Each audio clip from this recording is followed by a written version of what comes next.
আজকে আমরা শুরু করব ঐকিক নিয়মে 2 এর দাগের অঙ্ক। এখানে বলা রয়েছে 16 জন লোক 10 দিনে 3,200 টাকার কাজ করে। তাহলে যদি 24 জন লোককে দিয়ে কাজ করানো হয়, তাহলে 24 জন লোক 8 দিন যদি কাজ করে, তাহলে তাদেরকে কত টাকা দিতে হবে? আগের দিনের মতো সেম আমরা শুরু করব। প্রথমে দেখো এখানে কি বলছে, যে আচ্ছা, এখানে যদি আমি সম্পর্ক দেখি তাহলে কি বলছে না, 16 জন লোক 10 দিনে কাজ করছে, 3,200 টাকা দিতে হচ্ছে। সেই লোক সংখ্যা যদি 24 হয় আর তারা যদি 8 দিন করে কাজ করে, তাহলে আমার তাদেরকে কত টাকা দিতে হবে? এখানে দেখো জন বাড়ছে, দিন কমছে। তাহলে কি হচ্ছে না, তাহলে দেখা যাচ্ছে যে জনের সঙ্গে টাকা কিন্তু সরল সম্পর্ক। কেন না, জন বাড়লে আমায় টাকাও বাড়াতে হবে। আবার এখানে দেখা যাচ্ছে যে দিন কিন্তু কমে যাচ্ছে, দিন কমলেও টাকা কমাতে হবে। তাহলে আমার এখানে হচ্ছে দুটোই কিন্তু সরল সম্পর্কের মধ্যে আসছে। একবার দুটোই কমছে, একবার দুটোই বাড়ছে। তাহলে জনের সঙ্গে টাকা হচ্ছে সরল, আবার দিনের সঙ্গে টাকা কিন্তু সরল সম্পর্কের মধ্যে আছে।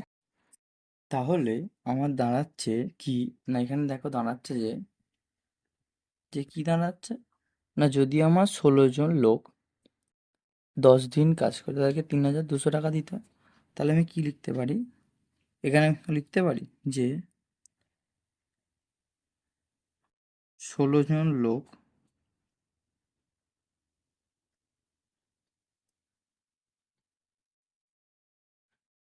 10 দিন কাজ করে পায়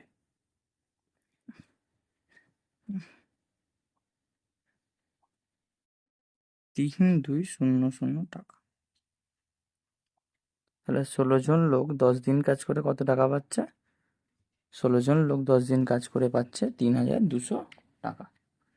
তাহলে দেখো এবার কি বলছে, তাহলে আমাকে এখানে তাহলে 16 জন লোক একদিনে কত পায় বার করতে হবে। তাহলে এখানে আমি যদি লিখি 16 জন লোক একদিন কাজ করে পায়, তাহলে কম 3,200, আর ভাগ কিন্তু করতে হবে 10, এত টাকা যদি করি, শূন্য শূন্য কেটে গেলে 320 টাকা পড়ে আছে। এবার একজন লোক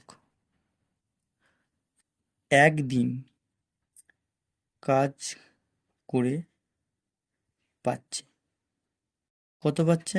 একজন লোক একদিন কাজ করে, তাহলে একে আমাকে 16 দিয়ে 320কে ভাগ যদি করি আমি, তাহলে এখানে আমার মাথায় হবে 320, আর তলায় হলো 16 টাকা। তাহলে এখানে 16 দিয়ে যদি আমি কাটি, তাহলে 16 দুগুণে 32, আর শূন্য বসে গেলে 20।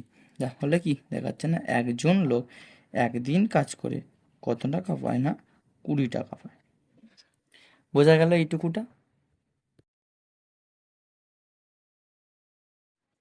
এখানে আমার যদি বলে যে 16 জন লোক 10 দিনে কাজ করে 3,200 টাকা পায়, আর তাহলে একজন লোক একদিনে কাজ করে 20 টাকা পায়। আমাকে দেখো এখানে কি বার করতে দিয়েছিল, আমার এখানে বার করতে দিয়েছিল কি না, 16 জন লোক 24 জন লোক 8 দিনে কত টাকা পায়। তাহলে আমি যদি এখানে এবার লিখি যে এখানে আমি আগে একজন লোক দিনে, মানে 8 দিন বলেছে, একজন লোক 8 দিনে কত পায় সেটাকে বার করবো। তাহলে আমি এখানে যদি লিখি যে একজন লোক 8 দিন কাজ করে পায়, কত টাকা পাবে? যদি একজন লোক একদিন কাজ করে যদি 20 টাকা পায়, তাহলে একজন লোক 8 দিন কাজ করে আরও বেশি টাকা পাবে। তাহলে আমি এখানে কি করব, এখানে আমি 20 টাকার 8 গুণ হবে, তাহলে 8 দুগুণে কত, 16 শূন্য। তার মানে কত টাকা পাচ্ছে, 160 টাকা পাচ্ছে একজন লোক 8 দিন কাজ করে। এবার তাহলে একজন লোক 8 দিন কাজ করে যদি 160 টাকা পায়, তাহলে আমাকে কি দেখতে হবে, তাহলে দেখতে হবে যে এবার 24 জন লোক, তাহলে আমার কি দেখতে হবে না, 24 জন লোক কতদিন কাজ করছে? 8 দিন। তাহলে 24 জন লোক 8 দিন কাজ করে পায়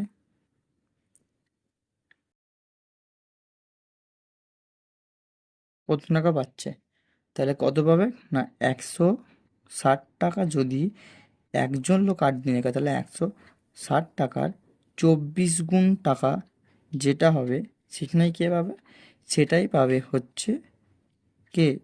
সেটাই পাবে আমার 24 জন লোক। তাহলে আমার কত পাচ্ছে দেখো, আমি যদি এখানে যদি গুণটা করি, 160, আর এখানে যদি 24, আমি যদি গুণটা এখানে করি, কত? 0, 4×24 4, হাতে 2, 4×1 4, আর 2, এখানে হচ্ছে 6, এখানে কত হলো? 6। এবার এখানে গুণ দিলে 2 0 0, 6×2 12, 2, হাতে 1, 2×1 2, আর 1 3। তাহলে 0 4 8 3। তাহলে 24 জন লোক 160 টাকা করে যদি হয়, তাহলে কত পাচ্ছে? 3840 টাকা। তাহলে এখানে কি দাঁড়ালো অঙ্কটা? এখানে আমার অঙ্কটা যেটা দাঁড়ালো, সেটা কি বলছে না, 16 জন লোক 10 দিন কাজ করে পেত 3200 টাকা। একজন লোক 1 দিন কাজ করে পেত 20 টাকা। তাহলে একজন লোক 8 দিন কাজ করে পেত 160 টাকা। আর 24 জন লোক তাহলে 8 দিন কাজ করে পাচ্ছে 3840 টাকা। এটাই হচ্ছে আমার অ্যান্সার। বোঝা গেছে? বুঝতে না পারলে কমেন্ট করবে।